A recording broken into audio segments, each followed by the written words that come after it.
it is arguably the most famous car of all time, and almost everyone from LA to Miami has seen them in their rearview mirror at some point. The Ford Crown Victoria.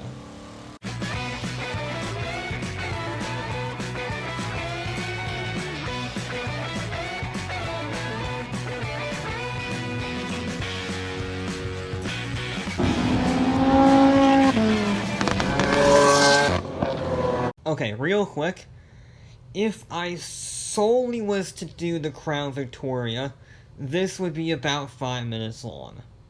So, in the sake of interest, and to make sure it has a decent length, we're just gonna cover police cars and their history in general, which means traveling all the way back to 1899 with the first ever police car, an all-electric wagon. Yeah.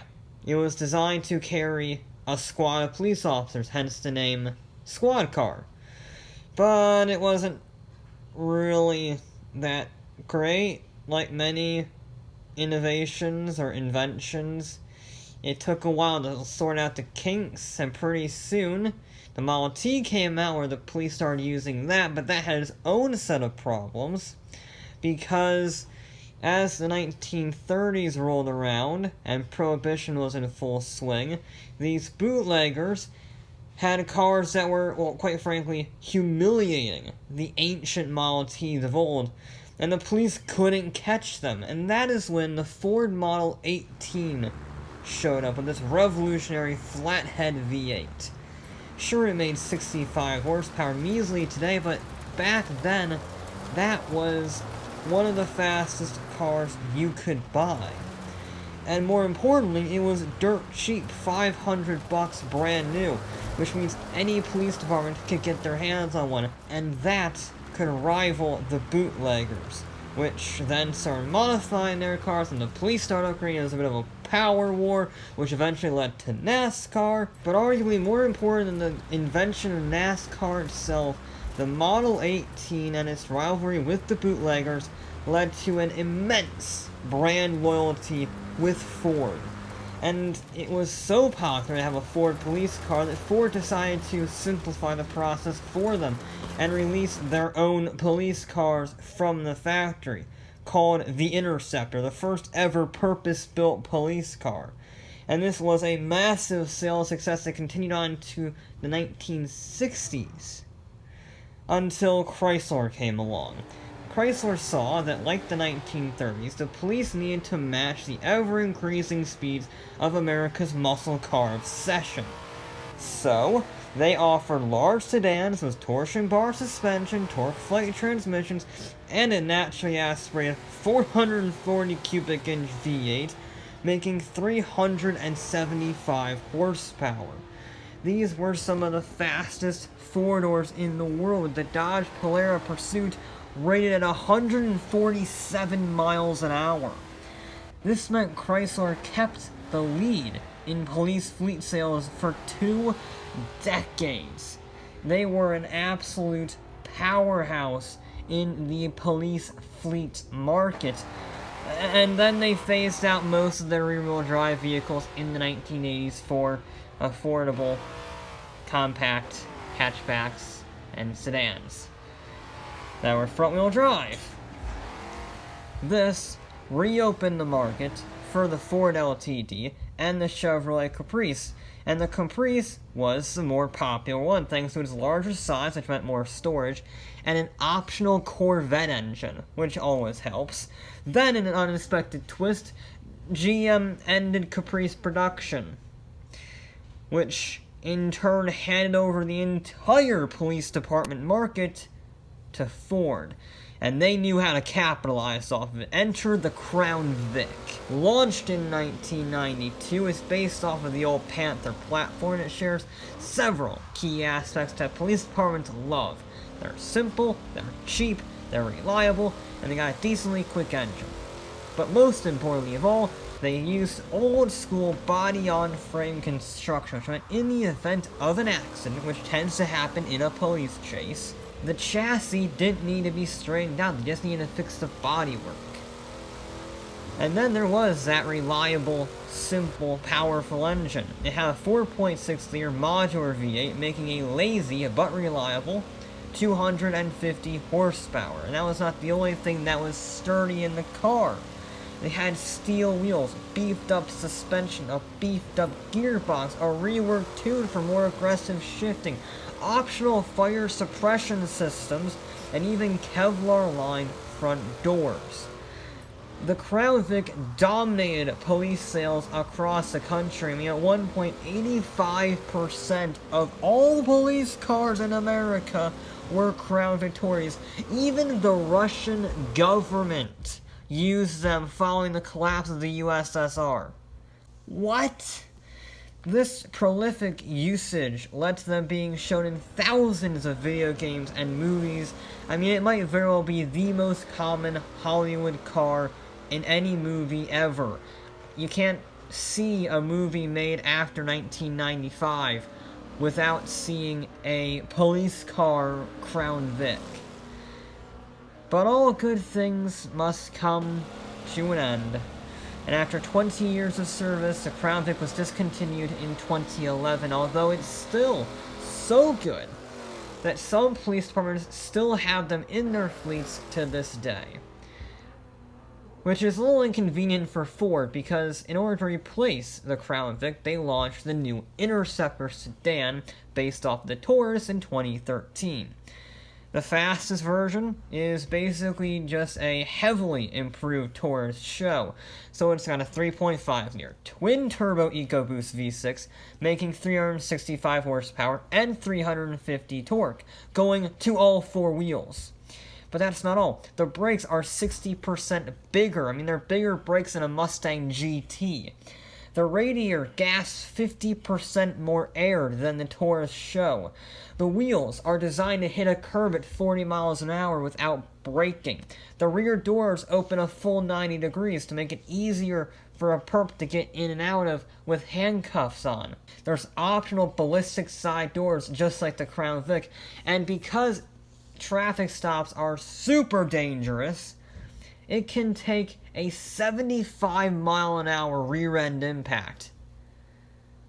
Jesus Christ, they must have made the thing out of titanium or adamantium.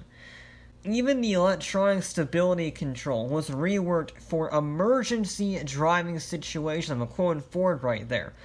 So we have a all-wheel drive, 370 horsepower, tuned Taurus show from the factory. The only problem with it is that it's very heavy and the seats aren't great.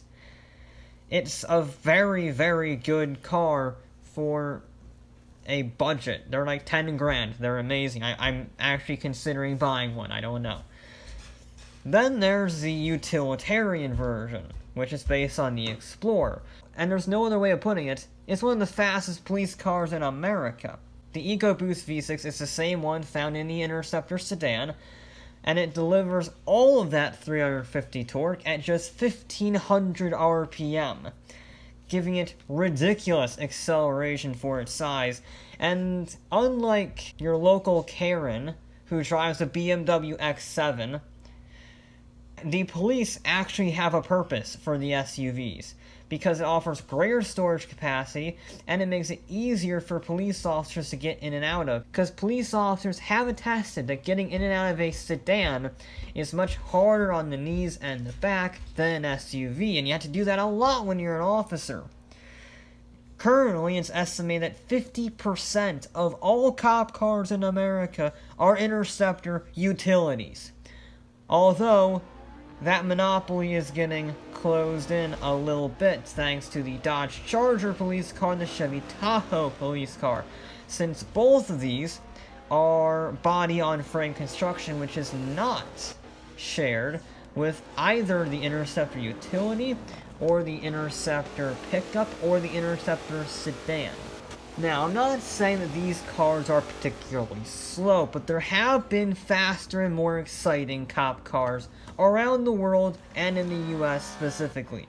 Most of them are taken from drug busts, let's be honest, like Mustangs or Corvettes or Nissan GTRs, and others are like publicity stunts like an RS-200 that was used in the British Police Department, or a Caparo T1.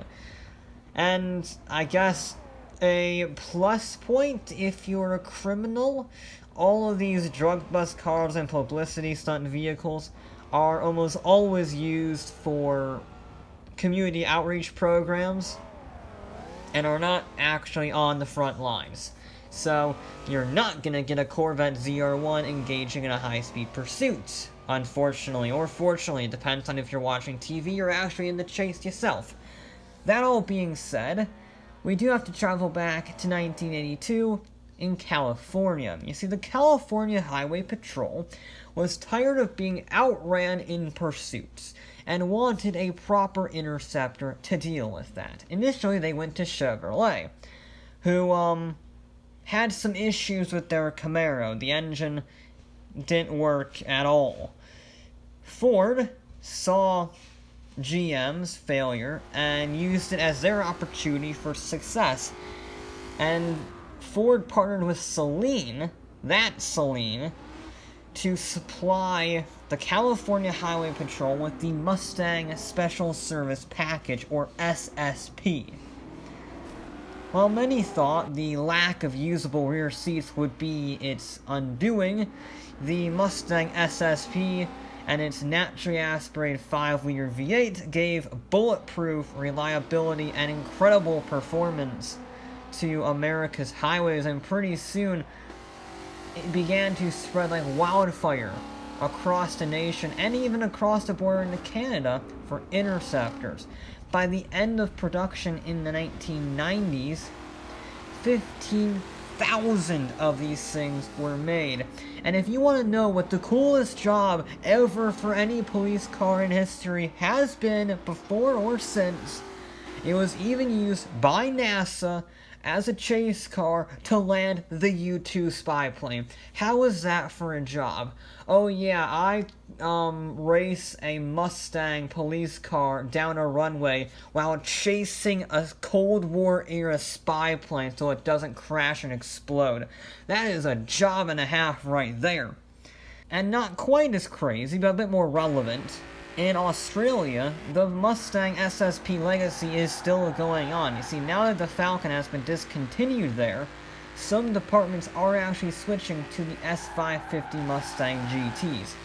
So, it's not actually out of the ordinary to see a Mustang police car around the world. Germany has them, the UK has them, Australia has them, and we have our drug bust and dare program vehicles as well.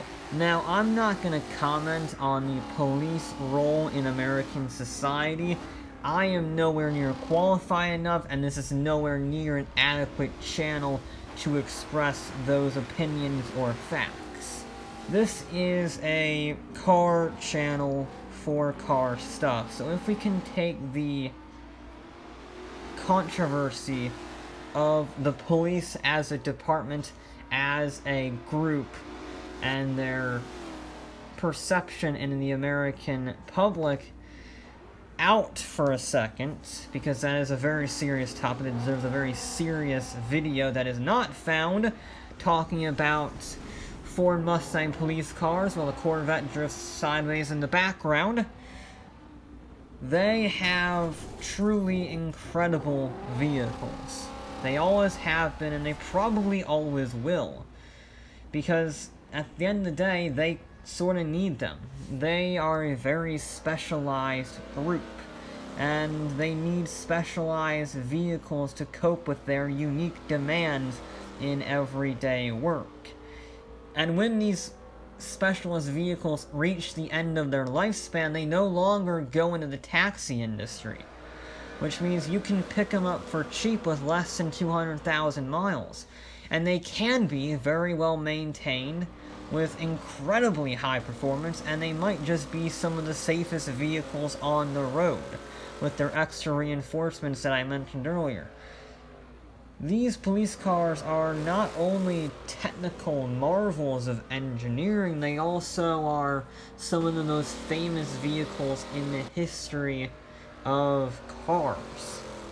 And honestly, it's kind of amazing what these cars can do, and I love talking about them. We love describing what their job description is, their brutal efficiency when it comes to dealing with obstacles like curbs, or rear-end impacts, or safety systems, or performance.